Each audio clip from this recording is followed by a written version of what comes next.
the official podcast of the International UFO Bureau. Founded in 1957 and reimagined for today, we're fusing decades of discovery with next-gen tech to uncover the truth about unidentified anomalous phenomena. Join Executive Director Terry Keel, CEO Mindy Totfest, and Director of Research Melissa Madrigal. 3 generations, 1 mission: to investigate the unknown and bring the truth into focus. This is the Bureau.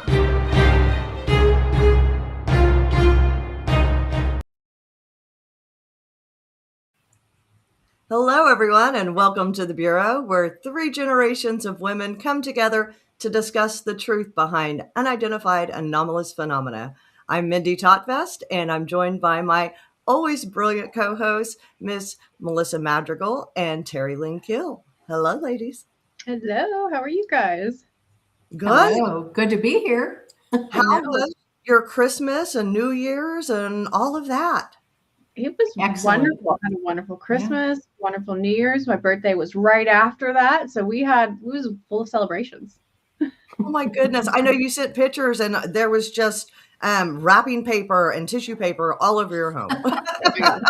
Yes, I filled Must this have been kids. giant box with 500 pieces of tissue paper, and when she pulled it out, my living room was a river of tissue paper.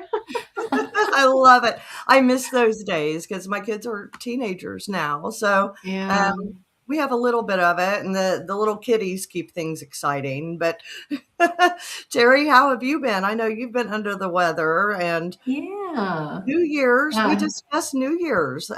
We had very exciting New Year's this year, didn't we? No. I went to bed very early and watched the ball from my bed and, went back to sleep then. But a little under the weather. How about this crazy weather, you guys? It's been nuts, and it's been causing flus and colds and all kinds of things all over the states. And then we have a heat wave in the middle of December in Tennessee. And I know y'all are having that too, Gosh, it's been in the 70s here in Oklahoma, which is wild. Normally we're having ice storms. Oh my God. That's next week. Hopefully not. As the weather says, hold my beer. Here I come. We don't know what it's doing. But anyway. Well, we've had a very good break. We had a couple of weeks off, which was nice and refreshing. This last year has just been nonstop for the Bureau, and you ladies have been such a major part of just keeping the development moving forward. There are so many things going on in the background, and this next year we have so many things lined up, and like everything we've been working on is coming to fruition, which is exciting. Like here within the next few months, we should be seeing things rolling out publicly. And so, gosh, I can't wait. Today, making big, go ahead. What? I was just going to say we'll be making some big announcements coming up. So, wow. Yes, we lots will. Going on. Yeah. Well, and so today, to kick off the new year, our first guest is, she doesn't even really need an introduction. Most people know her. Kathleen Marden is so phenomenal. I know she's a great friend of yours, Terry. I cannot she's wonderful. Enough of her.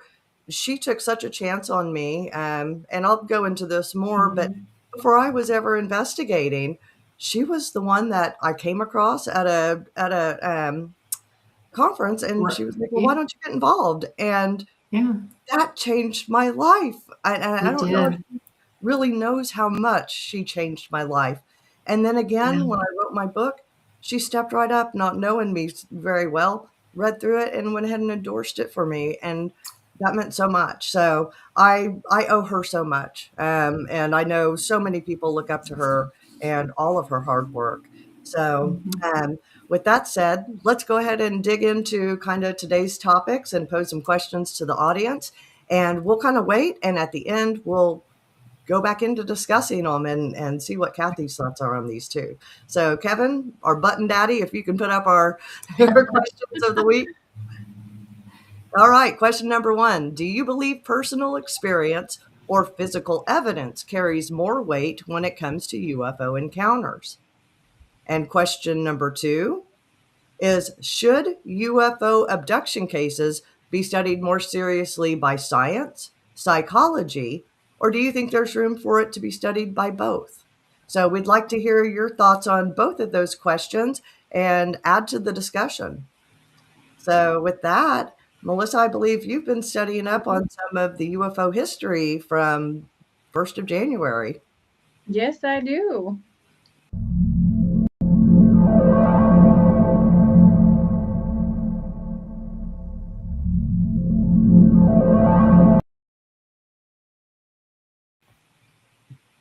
In the early hours of January 5th, 2000, a wave of 911 calls started coming in across southern Illinois.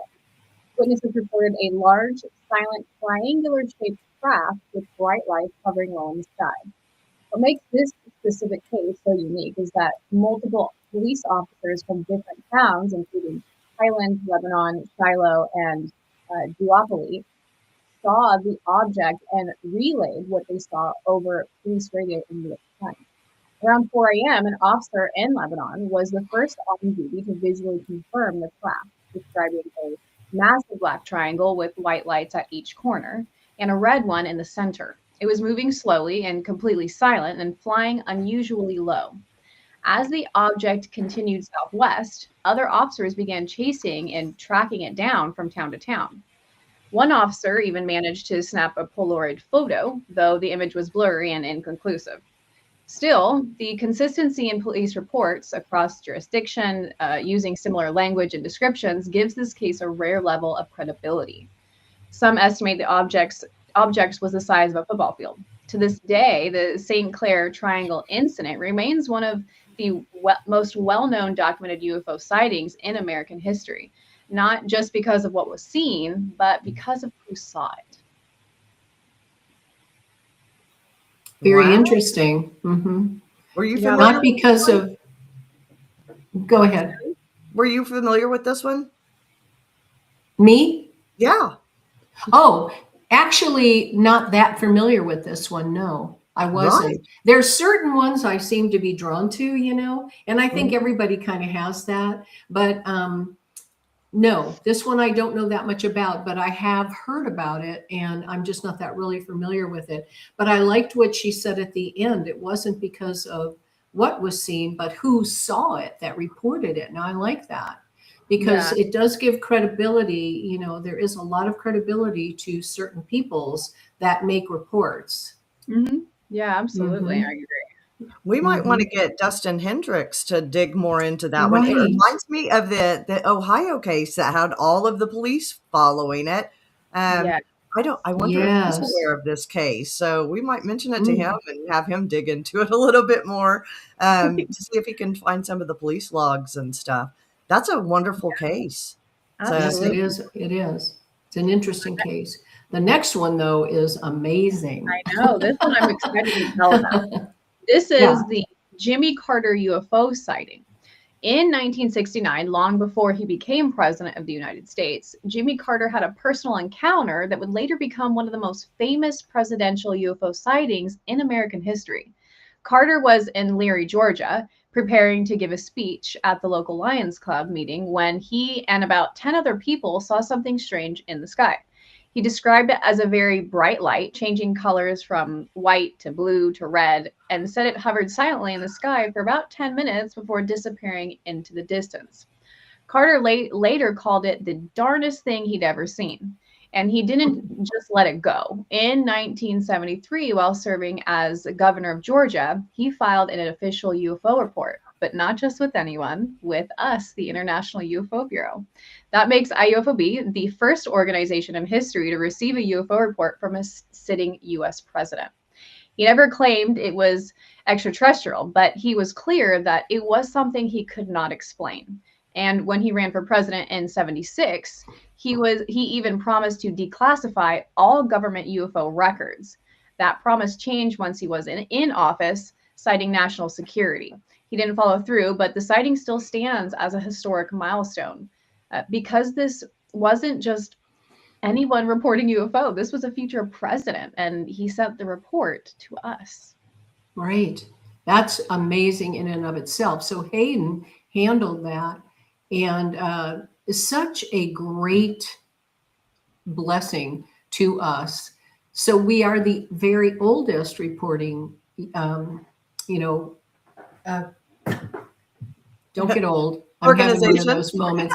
Thank you. I couldn't find the word. Organizations in the world, and then a sitting president sends to us. So that really is just stellar, really. And I'm so proud that he chose us and that he saw in Hayden the fact that we were a very serious organization at the time. And, you know, it's been documented. We have all of the original filings and those things with us in the Bureau, and that which now is in the control of Mindy. So it's just a beautiful sighting. And again, like what was said earlier, it's not just who saw it. 10 people saw it, but a president saw it. You know, that's saying something. Really honored. I definitely agree. Mm-hmm. Yeah. And of course, I've got to throw in here again, just in case anyone's out there listening, the original report is still missing. We have copies of it. We have the letter that Hayden wrote to Jimmy requesting that he file a report, but we're still on the hunt for the original. There's a few places where we think it can be. We'd like it returned, and if we can get it returned, we can go to the Jimmy Carter Public Library, so that the original never gets lost again. Right, so right. We've got to put that out there. We're on the hunt for it, so we're not going to let that go. Right. On to the next. Absolutely. Okay. Our next case is the Mantell UFO incident, January 7th, 1948. So on January 7th, 48, one of the most tragic and mysterious UFO cases in U.S. military history unfolded in the sky over Kentucky. Captain Thomas F. Mantell, a decorated World War II pilot and member of the Kentucky Air National Guard, was dispatched from Goodman Army Airfield next to Fort Knox to investigate a strange object spotted in the sky by state police and tower personnel. Multiple witnesses described a huge metallic object, round, shining, and hovering high in the sky. Mantell and 3 other pilots were ordered to intercept. As the aircraft climbed, the others peeled off due to low oxygen, but Mantell continued the pursuit. At approximately 25,000 feet, radio contact was lost, and not long after, his P-51 Mustang crashed near Franklin, Kentucky. Captain Mantell was killed instantly. His last transmission reportedly described the object as metallic and of tremendous size. The official explanation at the time blamed it on skyhook weather balloon, but no definitive balloon was tracked in that area that day. The incident stunned the public and the military alike. It also marked the first known case of a U.S. pilot dying during a UFO pursuit, forever linking Mantell's name to the mystery of unidentified aerial phenomena. That is really wild. Again, you know, what a shame that had to happen, that he had to go so high up and lose control. But again, look at all of this. It's like with Roswell, they tried to say it was a weather balloon, and then they are always trying to cover it, you know, with some stupid story that's completely not believable. You know, here he's saying it's this shiny object and others are hearing it. I'm so grateful that these things were reported back in the day and that we can look back now and see what, you know, the pioneers of ufology have had to put up with and face and fight against.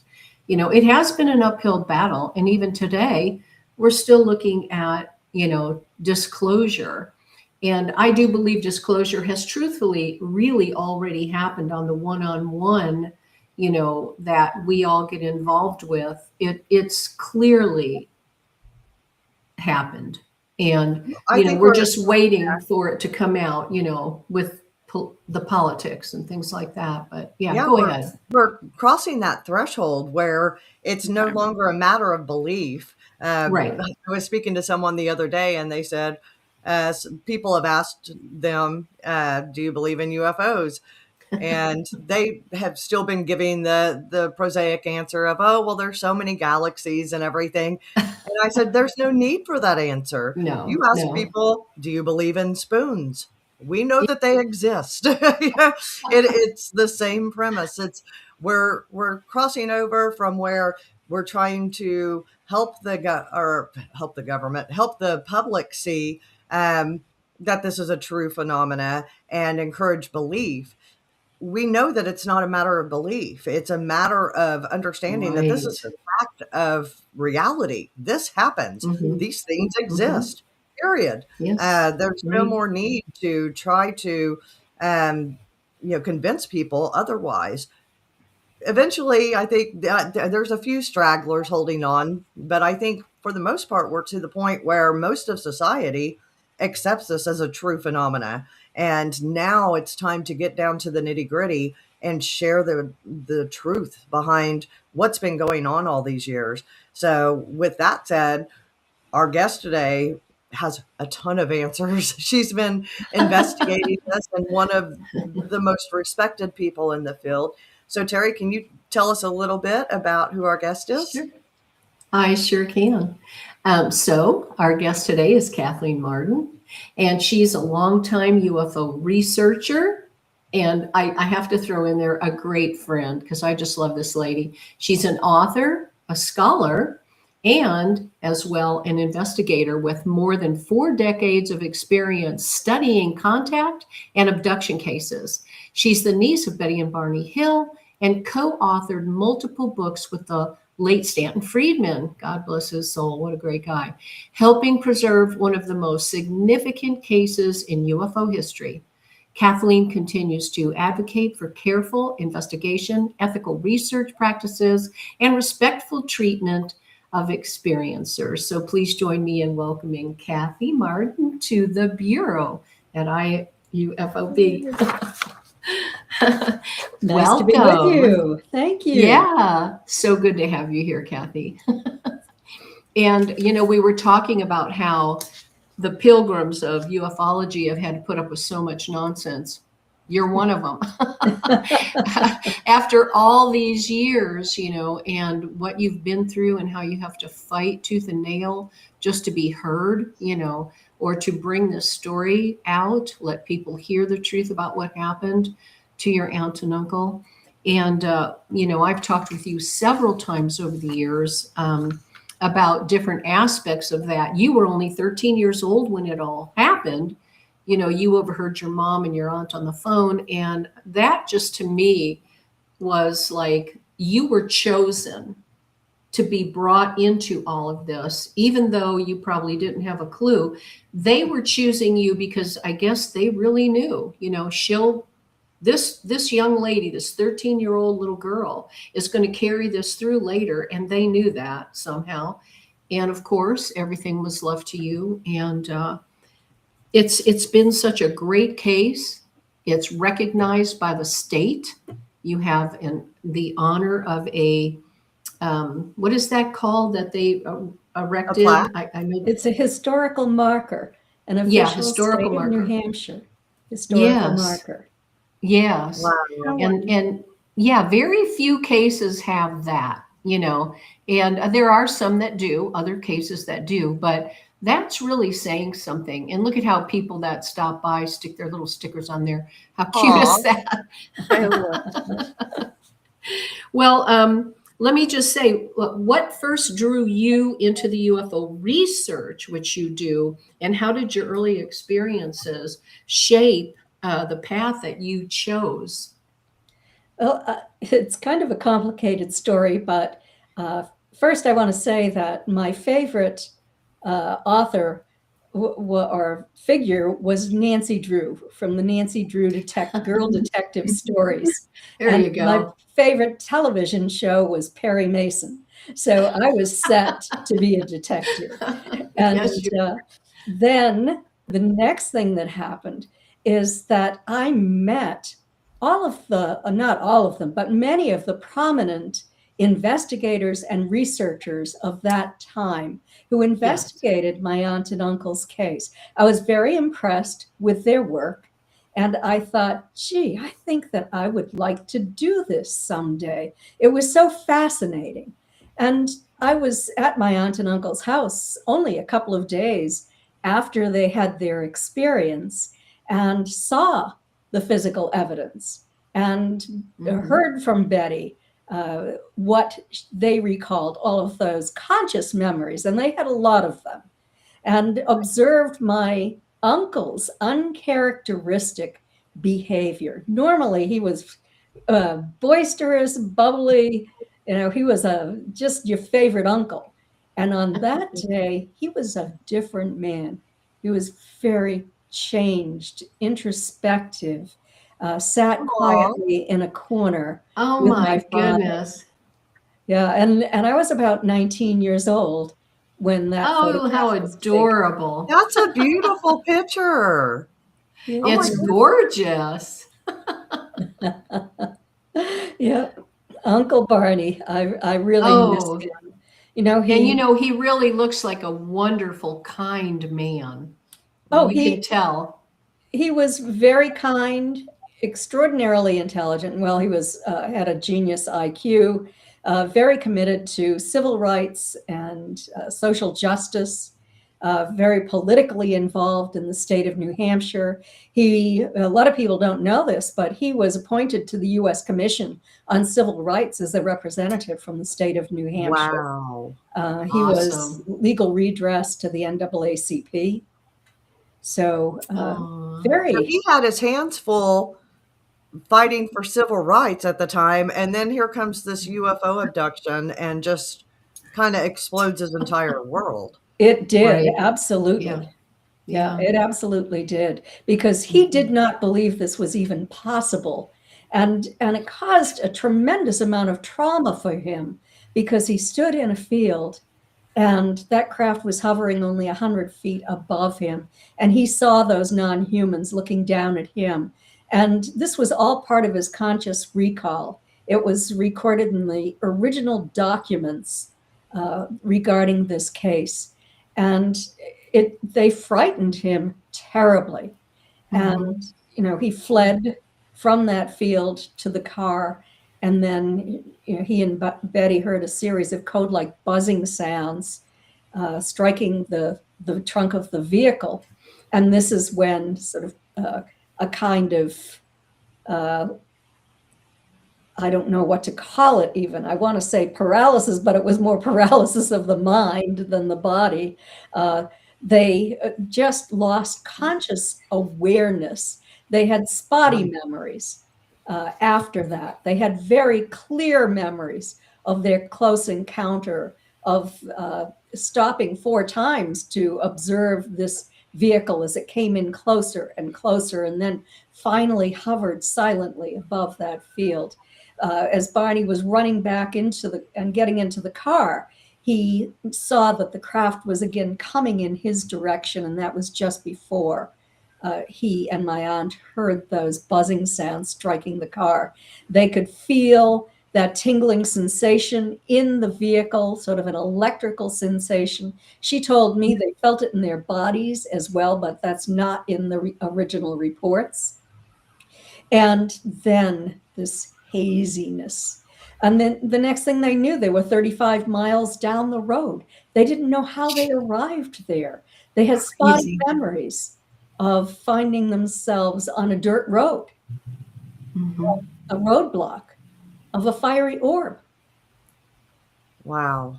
Yeah, I love that. I love that the fiery orb was involved. In my experience, I had that too. I just think that is so cool. Different forms of extraterrestrials were there with them. They really went through a lot, literal life-changing experiences for them both. And as well, it drew you in too, and I'm sure everybody else in your family Absolutely. Yeah, absolutely is right. Yeah. Terry, Didn't you? I was looking at the website. Kathy, I Uh-huh. didn't realize that you had put together a guided tour that people can do, like on their own. They can drive the same route and walk through it.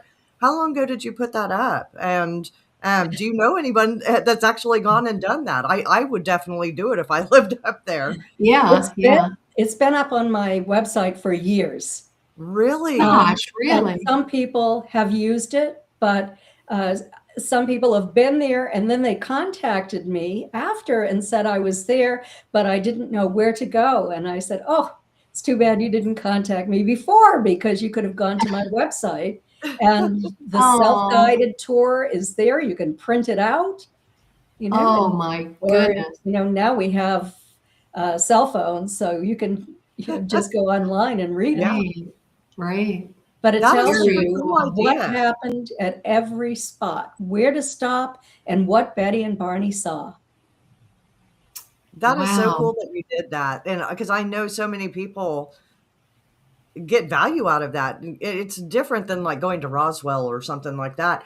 You can actually Right. drive it and see the sights and, oh, okay, that's where the mountain was. That's where, it was hovering. And you can literally put yourself into their shoes for the time and really understand the trauma of what they went through. Absolutely. Yeah. And I It'd be think a that's fun road important. trip. Mhm. It would be. Yeah. And then you can go to the University of New Hampshire after that in Durham. You have to make an appointment to go, and you can view the archival collection of Oh, all of yeah. their files. I Oh donated my gosh. that as the Oh, trustee of Betty's estate. Set that up for the awesome. University of New Hampshire. And Bravo. then you can go to Portsmouth, New Hampshire to visit the town where they lived. Beautiful town. Wow. I bet. Yeah, Yeah, I you bet brought it up is. about donating to Rice or to University of New Hampshire. We were talking backstage, and you're also donating a large collection of all of your investigations over to Rice University. Do you want to talk a little bit about that? Yes, I'd love to. Well, to begin with UNH, when I set up the archival collection, I'd already been investigated Betty and Barney's case for many, many years. And so I included my own investigative files up to that date. But I've continued the investigation, and we have a lot more scientific analysis of the evidence, which is going to go to UNH. Also, I'm going to donate to Rice University my entire archival collection. And so I've been very busy compiling that. I have thousands of pages that I'm going through, have to decide what to keep, have to expunge any identifying information, because I always work under the condition of confidentiality. So unless I have a signed release from an individual, then I cannot put anything that identifies them into the archive. Ah, right, exactly. Very good. I'm so glad you're doing that. That is just wonderful that the Well, public has, all of this right at their fingertips now. It's it wonderful. needs to be preserved. Yes, yes. Oh, hello from Dan and Rebecca Borneman. They're good friends of all of ours. Yes.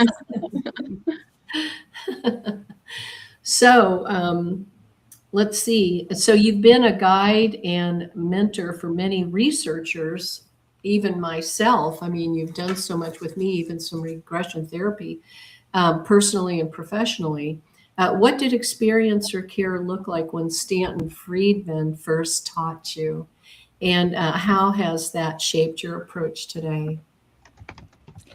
Well, when I began the investigation of UFO abductions, as they were then called, but we tend to call them different names now, but it was almost entirely based on physical evidence and incredible skepticism. In fact, my aunt and uncle's case was the first scientifically investigated case in the United States. There were other cases prior to that, but no one would investigate them because, first of all, UFO organizations, investigative groups, were having difficulty believing that UFOs were real. Oh my And they goodness. certainly did not want to give credence to the idea that UFO abduction might be occurring, that people might be interacting with these non-human entities. And so, when Betty and Barney were taken, and through the 60s and the 70s, the whole focus was on physical evidence and on people being treated like lab rats. Right. And no one was even willing to talk about anything except for exploitation of the humans involved, which was, Right. That was a very difficult thing for the experiencers and anyone who was involved in this, because there was so much bias.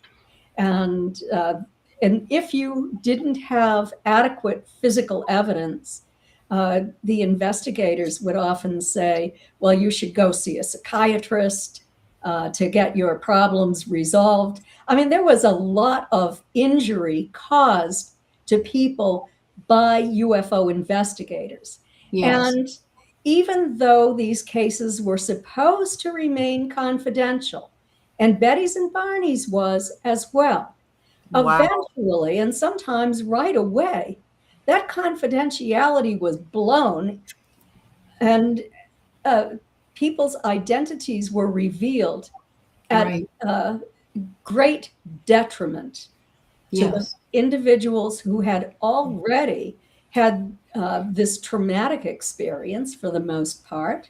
Most people, even today, when they have a physical contact experience, initially feel traumatized. It takes time to work through all of that and to Yes. establish a different kind of understanding and relationship with the ETs, these non-humans.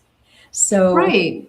You know, there's so much to wrap your mind around. And the truth is, even though there were reporting agencies, there was no kindness, there was no understanding, there was no, how can we help you? It was just all about, what are the facts? You know, tell me this, tell me that. And they did truly treat you like less of an individual because you'd had this. There was a lot of giggle factor involved. There was a lot of talk behind your back. Oh boy, this one, you know. And it's just, I remember seeing that and being so disgusted. It put me on a completely different path about how we speak to the people that we're talking to, and especially here at IUFOB, you know, none of that happens here, that's for sure. But yeah, you are so right, and that went on for so long. One point is that these people did not ask for this. Right. Nobody asked Yeah. for it. It just happened. And so they're already in ontological shock if they didn't believe in it before. Right. And now they're trying to grapple with a whole different perception of reality and what's happening. And then the trauma of being removed from their environment or whatever they underwent during the time. And then here comes humans who are facing, putting disbelief towards them. It's a very delicate subject. So, Kathy, how have you managed to kind of circumvent that now and show compassion and give people a safe place to come in and speak to investigators like yourself to make sure that they're treated properly? I was very committed to the idea of doing no harm. And I am a compassionate person, and I'm an empath. And I could feel their pain. When I first met Travis Walton, I could feel that pain bottled up inside of him. And if I could just look at him and see how much pain he was in as well. And I was very distressed by what was occurring, how experiencers were being treated. And so I decided to become an experiencer advocate and try to educate the public about how important it is to treat people with respect, whether they've had a real experience or only think they have. You know, people deserve respect, and we must do that. That's right. I agree. And So you studied hypnosis as a tool to understand what experiences recall beyond conscious memory. So how do you balance skepticism and scientific care when using hypnosis in abduction research? well, first of all, I studied hypnosis as a scholarly study. I spent an entire summer at the University of New Hampshire in the library reading the scientific reports and on hypnosis, and then writing a paper about the compassionate use of hypnosis with experiencers. I also knew all of the skeptical arguments against the use of hypnosis, and I know that some of the early researchers, particularly those who were not formally trained in the use of hypnosis, probably caused more harm than good when working with experiencers. People were traumatized by the hypnosis that was used with them. And so Right. I wrote about hypnosis, I've spoken, I've been vocal about the use and misuse of hypnosis, about the different tools that hypnotherapists have at their disposal to get to the truth about what happened, to move beyond confabulation. There are techniques that can be employed to stop people from talking if they're going to say something that for which they don't have a real memory, for which they're relying upon something that they've read or watched on television, for example. So there are many techniques that an experienced hypnotherapist can use. Now, hypnotherapy with people who suffer from trauma is the most effective tool that we have for treating experiencers who have experienced trauma.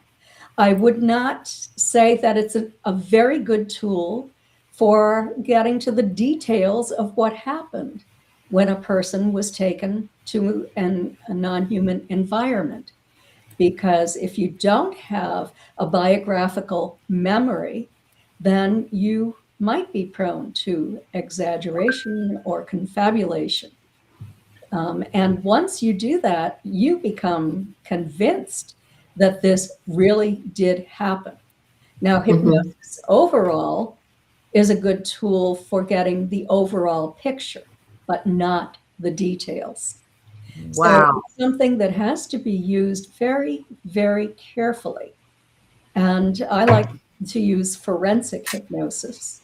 Forensic hypnosis was used very successfully by law enforcement to get to the truth in their investigations. But I have to combine that with quantum healing hypnosis, because that's a very compassionate form of hypnosis as well. So, you know, it's a combination of that. You just have to use good judgment.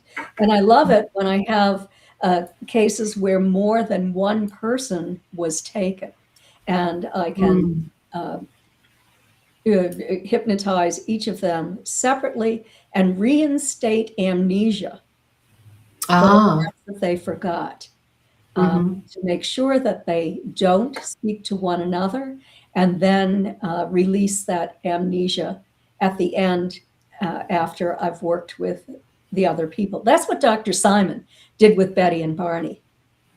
And it was very effective. And I had all of those transcripts, which I transcribed from the audio tapes, and then did a comparative analysis on Betty's and Barney's statements under hypnosis. I also examined Dr. Simon's statements to see if he was a person who was being unbiased, and he was not unbiased at all. He was very biased against what Betty and Barney were saying and tried to convince them that this couldn't be real. So, Wow. You had that kind of thing too. You can have bias on either side. Yes. Sure. So, but No I did idea. comparative analysis, and it was very useful in determining what was real and what was not.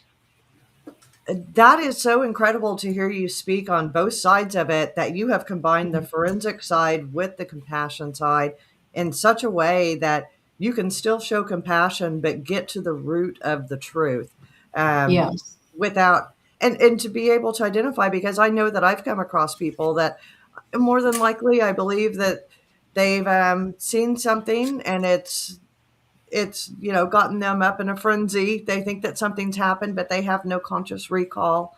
And so my heart goes out to those people, and they do deserve compassion to kind of walk through what's going on. But it's very different from someone who has full memory and does have the markings and whatnot on their bodies to show this happened.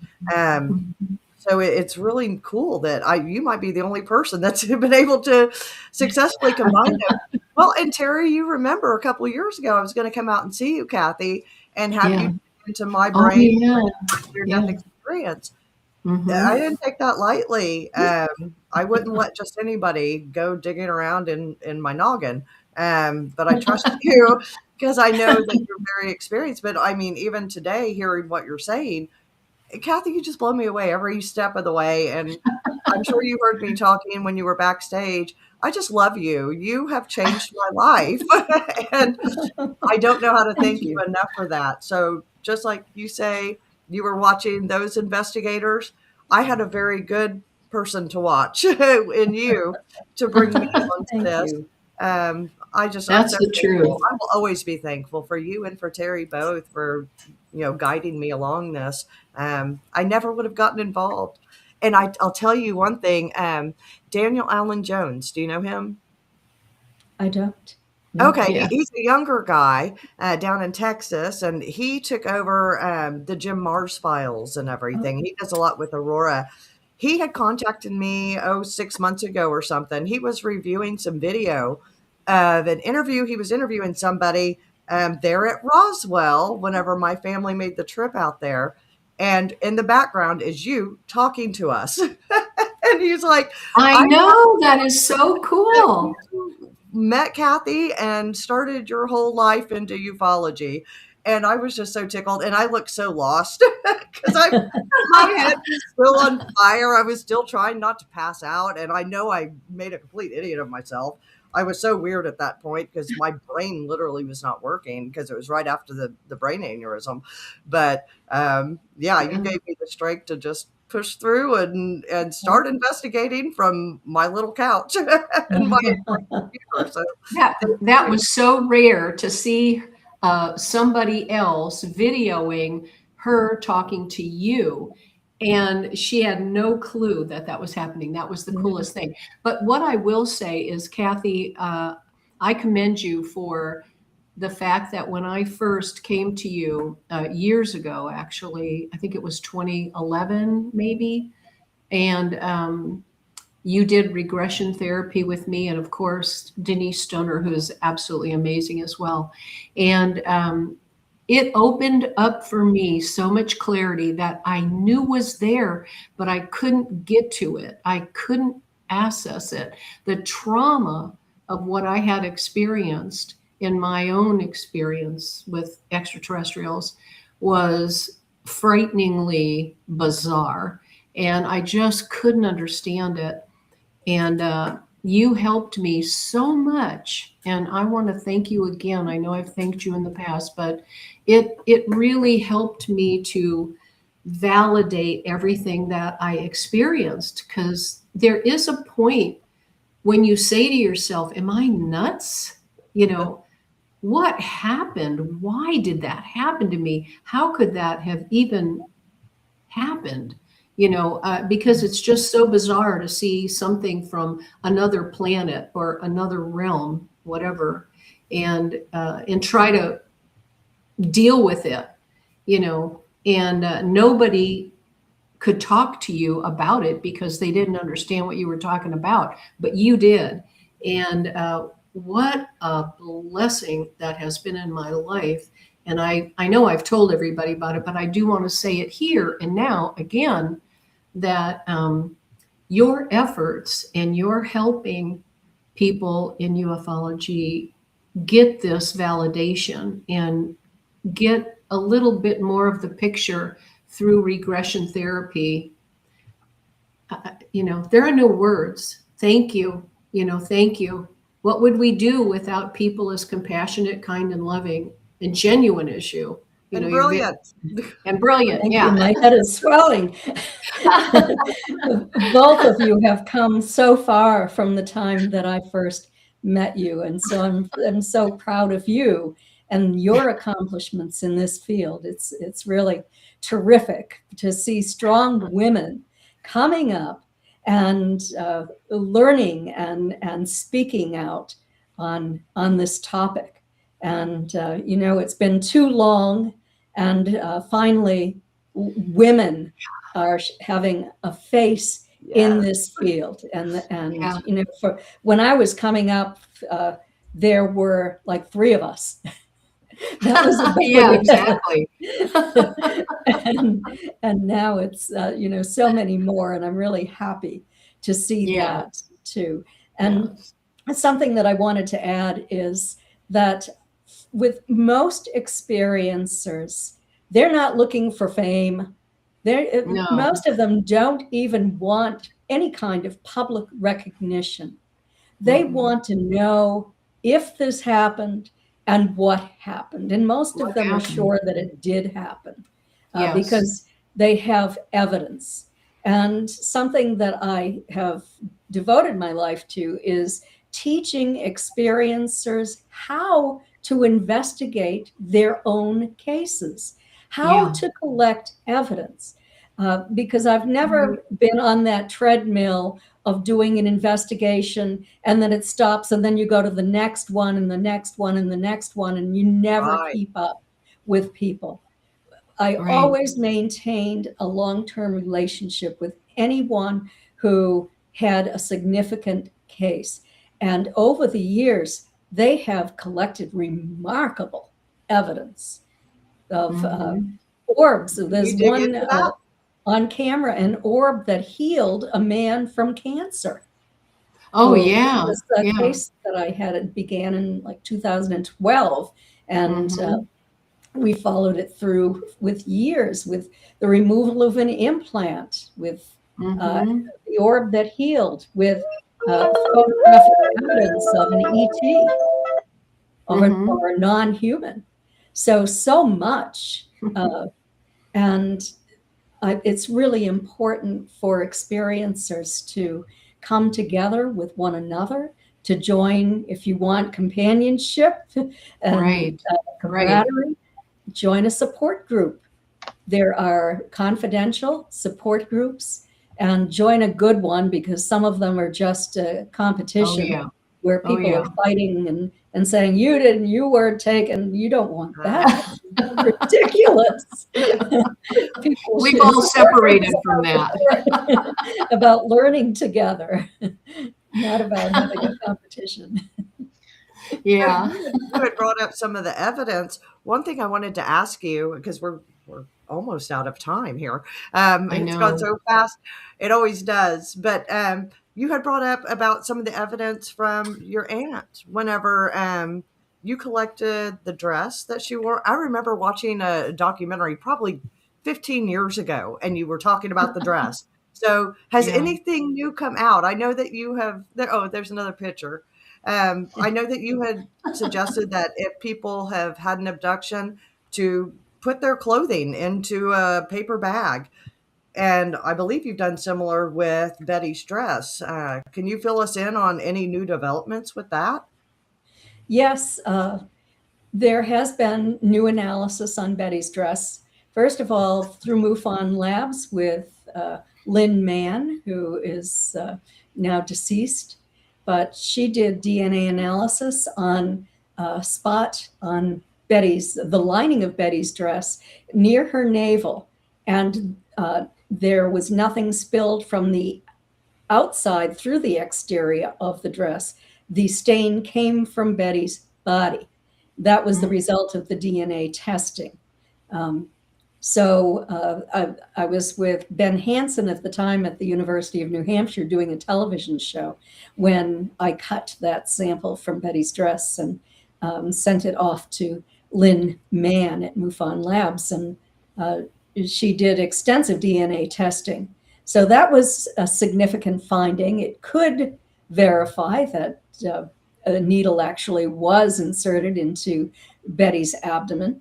Another was a test done by the chemistry department at the University of Pittsburgh. And they discovered very rare earth, expensive metals, high melting point on Betty's dress. Two of those metals are used in nanotechnology, nano sheets. Wow. And so what in heck are they doing on Betty's dress? Yeah, right. She didn't put those on that one. I think we had a question from someone that was watching. Is that what I saw, Kevin? There was a. Yeah. Okay. Where would you recommend to train as a hypnotherapist? Well, I began my training with the National Guild of Hypnotists, and I thought it was very good. You become a basic hypnotist, and the kind that for smoking cessation and weight loss, that kind of thing. But then you have to do a lot of training beyond that. And so I think that it's very important to start out there. After I had done that for many years and had a lot of training, advanced training in various areas of hypnosis, including PTSD and forensic hypnosis, which I mentioned earlier, that sort of thing, advanced regression. Then I trained with Dolores Cannon and her daughter. And I was going to ask you about that. I became a quantum healing hypnosis practitioner. So it's a different type. I've sort of combined the two and what works best. I've closed my practice now as I'm working toward spending more time doing anything I want to do and less time working. I spent many, many years working 7 days a week, 12 to 14 hours a day. But, so did you actually study with Dolores Cannon herself? Dolores was deceased when I took the class. I had met Dolores, and she had encouraged me to do the training. But I have to say, I did actually study with Dolores because it was her on video who was doing the training. Nice. Her daughter was presenting the video of Dolores. Oh, very cool. It's one of my favorites of all time. From beyond the grave. Yes. All right, Well, Melissa, do you want to go to lightning round and we'll see if we can get some quick questions in before we have to close out? Okay, first one, most misunderstood part of the Hill case. The most misunderstood part is that a lot of people think that Betty and Barney only recalled seeing a light in the sky, and then Betty had a series of dreams, and then they went to hypnosis, and under hypnosis, they believe that they had been abducted. That's false, absolutely false. They had conscious recall for everything except for the abduction itself. What happened on that craft? They had conscious recall for the spot where it happened, that dirt road, the fiery orb, the roadblock. They didn't know where or when that was. They looked for that spot over and over again, beginning in the fall of 1961, right after they had the event occur, right through 1965, I believe it was, September in 65. when they finally found that spot. Okay, wonderful. Very cool. Yeah. If Okay, you so go to my website, you'll be able to see the original documents. I'm Yes. putting Yeah. under the Hill Archive, Kathleen-Marden.com. perfect. Great. Good. I was going to ask you that. And there are some of your books. Yeah. Question Yeah. two. If Kevin Beth- wants to put up those books again, I know I've got a few of those books. I've read Captured. Kevin, can you pull them back up? Let's see. There was Captured. Yeah, Forbidden Knowledge is that your newest one? It is, yes. Yeah. Now, they're also available on my website for purchase, and you'll receive an autographed copy. Oh, how nice. cool. And then, of course, there was What to Do When You've Been Abducted, which that one was a very helpful book, and should be recommended reading for anybody who has had an encounter such as this, because you do such a good job of laying out different things to take into account, whether it could be a spiritual thing or if it's more on the abduction side of things. Yes, and it's been called the best book ever written on that topic. Wow. Ah, I can see nice. why. Yeah, you Mhm. did a phenomenal job on that. So Thank let's you. go Yeah. back to the top of the hour questions here. Do you believe personal experience or physical evidence carries more weight when it comes to UFO encounters? What are your thoughts on that there, Kathy?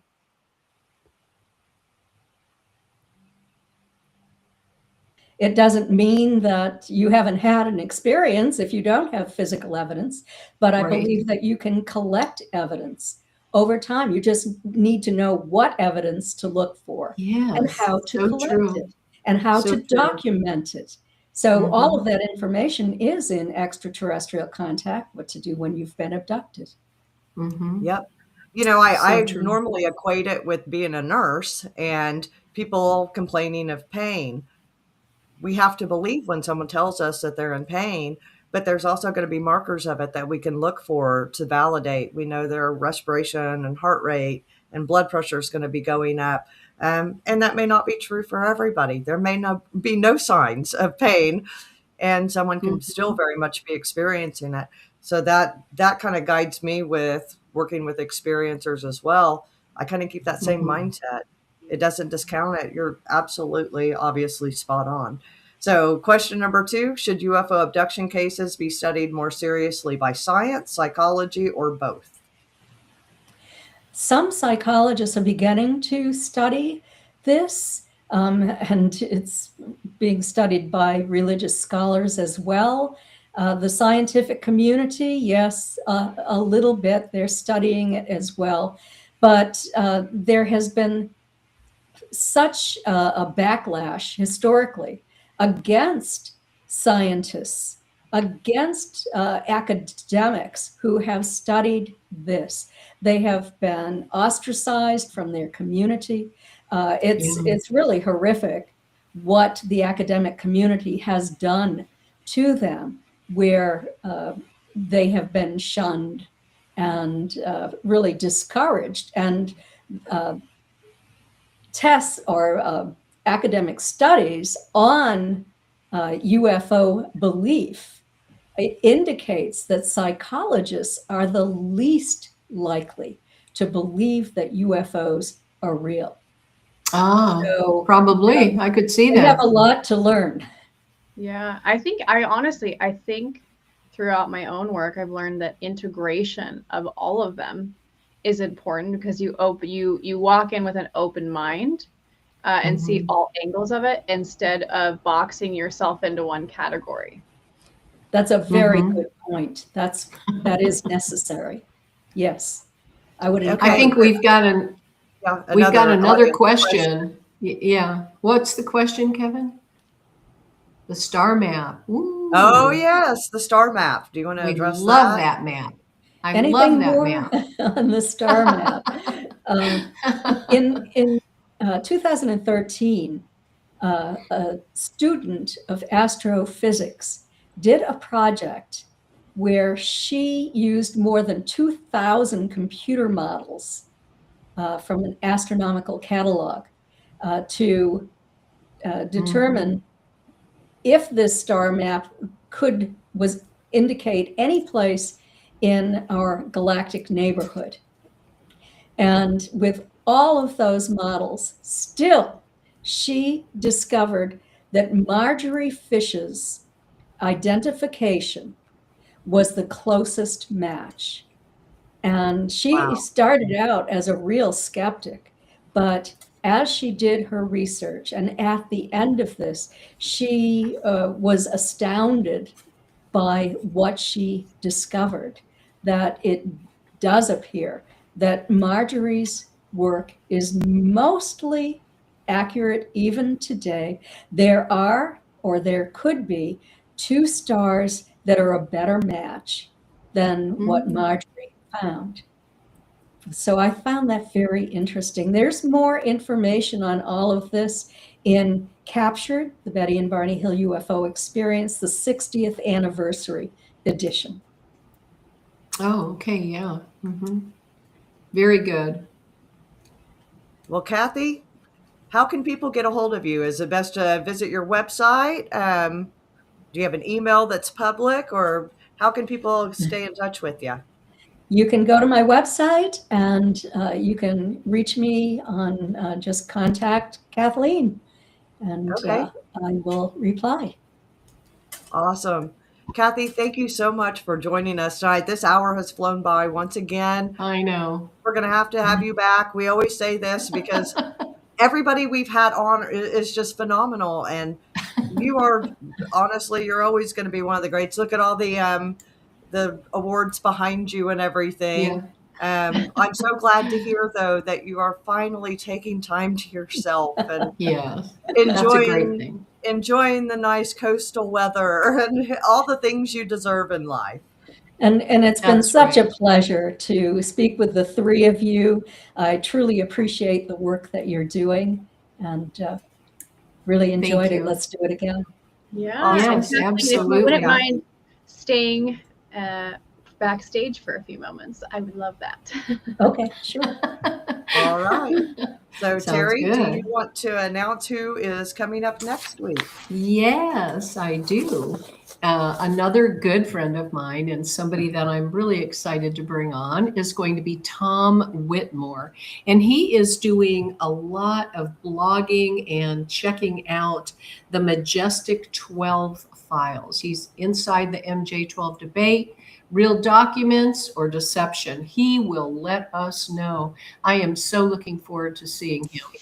And for those who are awaiting the interview that we had to reschedule next week with Jim Peniston, due to a scheduling conflict that he had, we just want to let you know that he will be joining us again soon, but we had to make that reschedule.